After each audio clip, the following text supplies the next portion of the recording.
រាប់ឆ្នាំបានត្រឹមសង្សារគ្មានពុទ្ធសាសនាបានគឺជាប្រពន្ធទឹកដីព្រមលិខិតមេត្រីទាំងអស់មក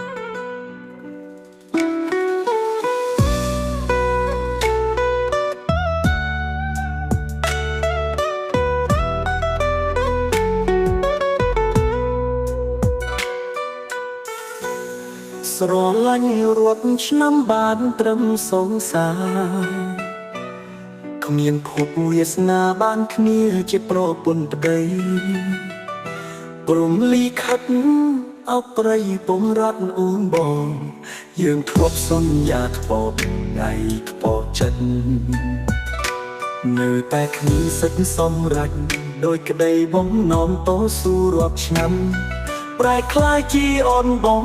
ជីវិតត្រើតលងក្នុងក្លុកមេត្រាសង្សារកុំសត់អើយ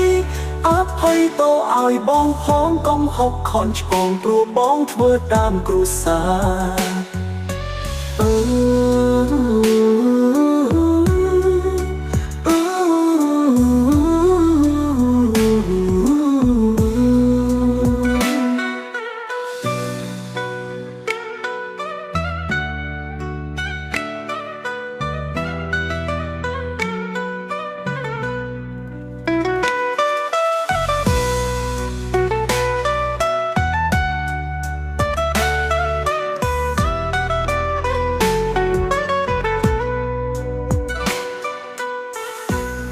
ស្រឡាញ់រាប់ឆ្នាំបានត្រឹមសង្សារគ្មានភពវាសនាបានគ្នាជាប្រពន្ធប្តីព្រមលិខិតអប្រិយពងរត់អូនបង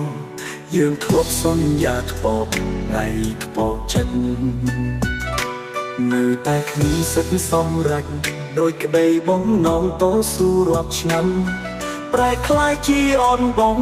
ជីវិតត្រើតលងក្នុងក្លុកមេត្រាសង្សារកុំសត់អើយ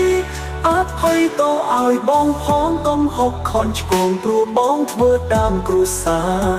រ